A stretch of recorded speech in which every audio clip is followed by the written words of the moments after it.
Welcome everyone to another episode of Sin Permiso, a Latina Lifestyle Podcast.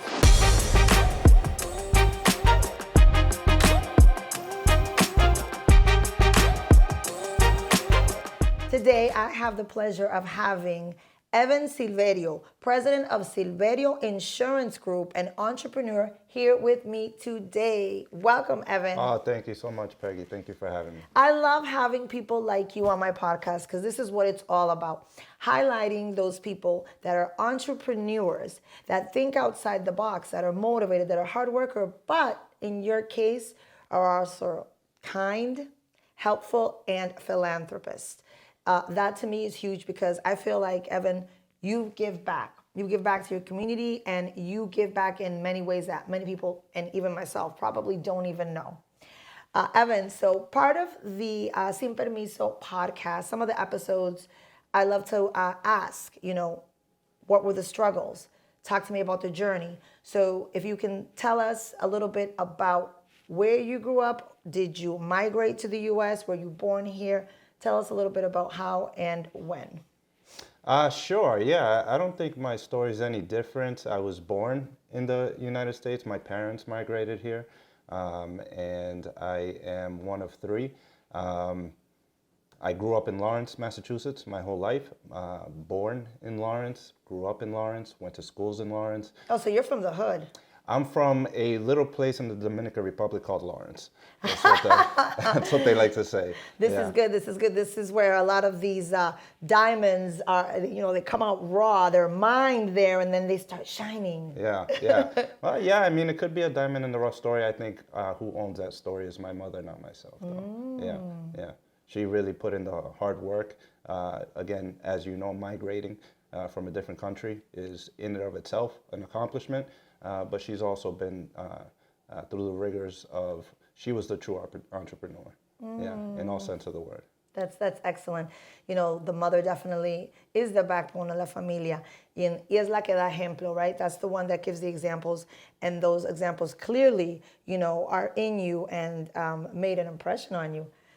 She did. I don't want to take anything away from my father. My father was definitely there as well. And both of them together really set up a good example for me and my sisters. So we always ask, what did you learn from them about money and what did you learn on your own here in the U.S.? Yeah, so as I mentioned, my parents, by the time I came of age, I saw them as their own entrepreneurs. And I think that the biggest thing is for a long period of time, they were not successful entrepreneurs. So you see mostly the struggles of them trying to open up a business, try to operate a business, dealing with the everyday headaches of a business, and a lot of times closing down the business or declaring bankruptcy because the things didn't happen the way it's supposed to. Wow. Yeah. Interesting, because you always hear about the success, but people don't tell you, all about the obstacles that they faced. Yeah, and I think one of the biggest lessons that I learned with them is also, community. Right? They, regardless of what was happening for the business, the community was always there. That's where they contributed, but also the community is what supports your business, right? So if you treat your community well, right, they're going to treat you well as well, and they are your customers. They are the backbone. So you learn from them that no matter how many times you fall, you got to keep going and get back up. Yeah, and it only takes one business, good business to be successful. Right. So, but you have to continue and you got to have that grit. Right. It always comes down to grit. And my parents definitely had that grit. That's one of my favorite words is grit, because it's a word that you can use to describe that person that just doesn't stop and doesn't give up and isn't afraid to do the hard work. Yeah, 100%. Yeah. So you go to school. Where'd you go to school? I went to Central Catholic High School in Lawrence. Okay. At what point do you realize, that you want to work for yourself, that you want to be an entrepreneur, and how does your journey in real estate begin? Yeah, it's funny because that story I think comes from a place of failure, right? I was never a good student. I was never. We were just talking about that. We were. So I was never. A's weren't a norm. Neither were B's. You know what I mean? So we're getting down, down the levels here. But because of that, I never really knew where I would thrive. I was always just a sports person. I really like sports, but not good enough to make it to, the professional level. Tú eres alto, juega, tú eres alto. Eso es lo que dice todo el mundo, ¿verdad? They think just because you have 6 feet or above that you should be in the major leagues or something, right? And I was a good. I played well in sports, but really, again, that's not you have to be on an elite level. So and now, have some backing too. Let's be honest. 100%. So now, what is it that you're gonna do, right? And everybody kind of has to ask themselves that at one point or another. And for a long time, the answer was always, I don't know. I didn't know what I was good at. I didn't know what I wasn't good at, etc. So you just start. Doesn't matter. You start taking action. And I think from taking action, you start weeding out things. You start saying, well, I guess I don't like this, and I guess I don't like that. Corporate world, I remember taking an internship at Putnam Investments, right? And I quickly found out after a few, all right, that's great to put on a resume, but I don't think that I want to spend the rest of my life doing that. So I went, and I actually became out of college a loan officer, right? And I think the beautiful part of that was working off of commission only, right? And understanding that, oh crap, you start at zero every single month, yet again. So I never got used to a salary, which was great. And as where my life turned out, I think people label me as an entrepreneur. I never really saw that myself. But you were, and you didn't know it. Correct. So it's one of those things, yeah. So how do you get into real estate? How do you start buying property? Well, I think the experience that I picked up as a loan officer, but it was always, what can I do? Because I was a mediocre loan officer at best, right? I was a great loan officer. I really put in the time and the effort, but networking and it takes a lot more time, and I was young. It sure does. So I think I was always looking to supplement my income. How can I supplement my income? How can I be a mediocre loan officer and add an additional $500? And it really started off with, how can I find a way to pay for my car payment?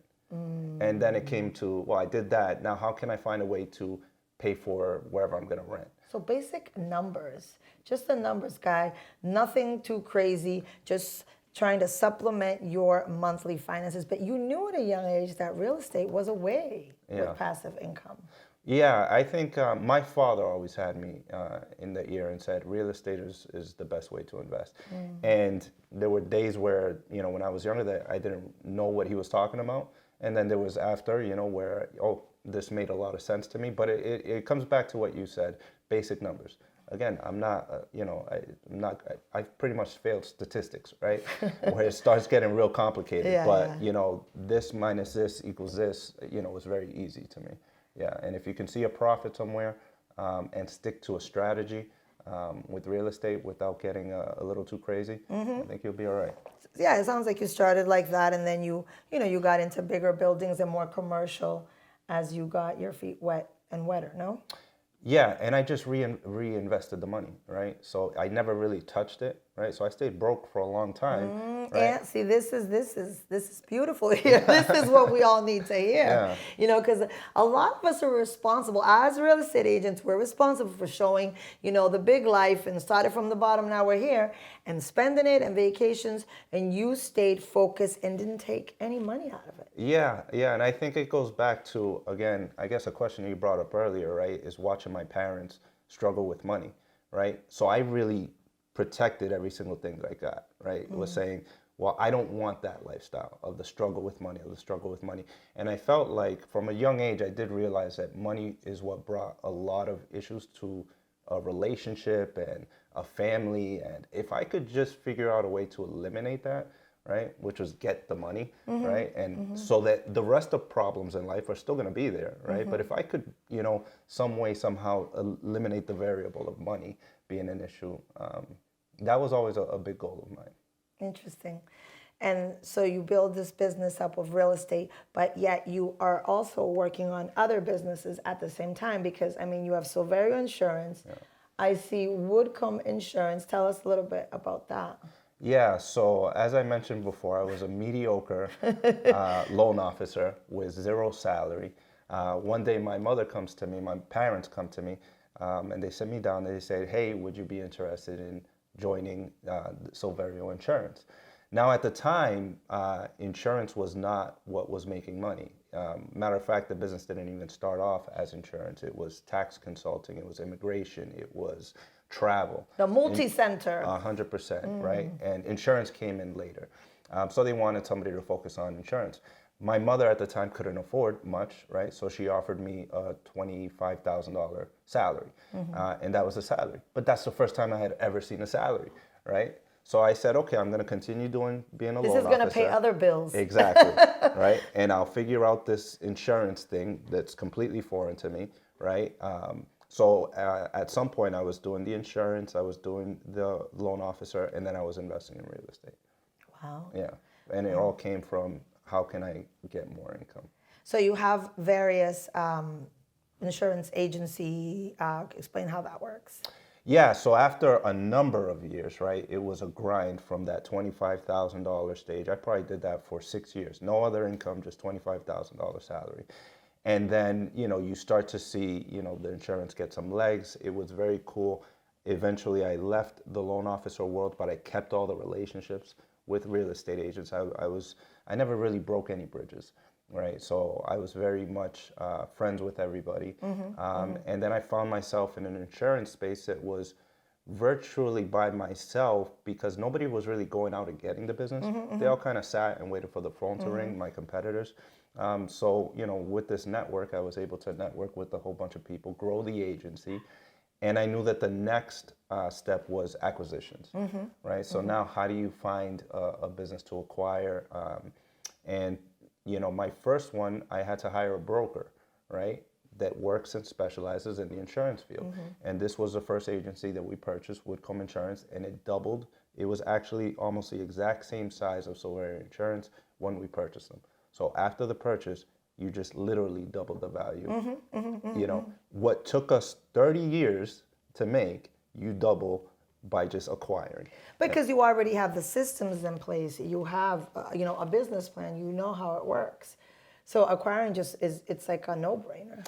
It seems that way. The first one's always scary, right? Of course. And it's coming back away from your norm. It's very scary to acquire an agency and new personalities and a new, and how are they going to see you? And are you adding value, or are you just acquiring this, to gain wealth, et cetera? But in this case, it really panned out. And if you're a hard worker, it doesn't matter. Just take action. You'll figure it out along the way, right? And worst case, you're going to learn a whole bunch along. So being genuine, being realistic, knowing your limitations and working hard, but also giving back. Because I know that NARAP number 9, it says, be generous with others, because philanthropy fuels the soul and brings motivation to your work, right? So I feel that, what's your thought about that? Because I see that you don't mind sponsoring events, you don't mind giving back. What's your mindset on that? I think you have to understand who is really supporting you. And insurance is very different from other businesses. Insurance doesn't work without the support of people, right? So the people who have entrusted their insurance services to us, right, is our communities. We do not buy lead lists, and that's one way of operating. We just don't do that. We are so ingrained in the communities that our thing is networking, our thing is giving back, our thing is, where can we, contribute? And it's part of the business plan. If I grow, can my community benefit from my growth, right? So before, when I didn't have any money, I would volunteer, right? And you volunteer your time because you don't have the money, but you have time, right? So volunteer your time. Now that I have less time, I cut bigger checks, right? And the bigger I grow, the bigger checks are gonna come to the community. Nowadays, we see all these young kids, they're trying to make it, they're trying to, find themselves, figure it out. It's tougher and tougher. Yeah, sometimes people say to me, yeah, it was easier when you guys were younger. But if you could, say something, I want to ask you 2 questions, Evan. First of all, I want to ask you what your advice would be to a young person right now that's out there listening and is thinking to themselves, I don't know what I'm going to do. Yeah. What would your advice be to them? I would say take action. Take action and fail quickly. I know it's been said, they probably heard this before, but that's the best thing that you can do. Start eliminating what you don't, what you know now you don't know, right? You don't know what you don't know until you start taking action, and you can start eliminating certain things and say, okay, I guess I don't like that, right? And I guess I do like this, and start figuring yourself out. Read the books, right? Now you can do it on audiobook. Now you can take, but back in the day it was just reading, right? But start reading some of those self-help books. Get your failures out of the way. 100%. If you could give yourself, the 16-year-old Evan, some advice, what would it be? 16's tough. 16's tough because... All right, let's do 18. Yeah, 18's still tough. The reason I say that is because it's in the 20s. Yeah, okay. You start wasting a lot of time in your 20s. And 18, you're from 0 to 18, you're still learning. You're still going to school. You're still... For that age, I would say pay attention, right? Pay attention. Your teachers are there for a reason. Your resources are there for a reason. But in your 20s, stop wasting time. Yep. Stop wasting time on stuff that don't matter, right? If you want to be successful, it's the age-old story of you have to put in the time, you have to put in the effort. And I wasted a lot of time, right? I really did not start taking myself and my life seriously probably until I was 28, right? At 27, I had this massive kind of breakdown, right? And I said I didn't like where I was, right? And I took responsibility of everything from then on out. And I think things started really happening 28 forward. And that's a long time. That means I wasted my 22, 23, 24, all those years. A lot of people do. Yeah. And I still didn't get it right, right? So now it takes you from 28 to a few, quite a bit of years till you start getting some legs under you. Yeah, well, that leads to the second and last question is, what would you tell yourself? Like I said, what would you tell yourself in the 20s that would save you some grief? Well, that's it. Is just start earlier. And take it seriously. I thought about that question, but that's it. When it comes down to it, take responsibilities of your own actions. It's you, it's nobody else, and do it. The earlier you can do it, the better. Wow, interesting, profound words. We need to start.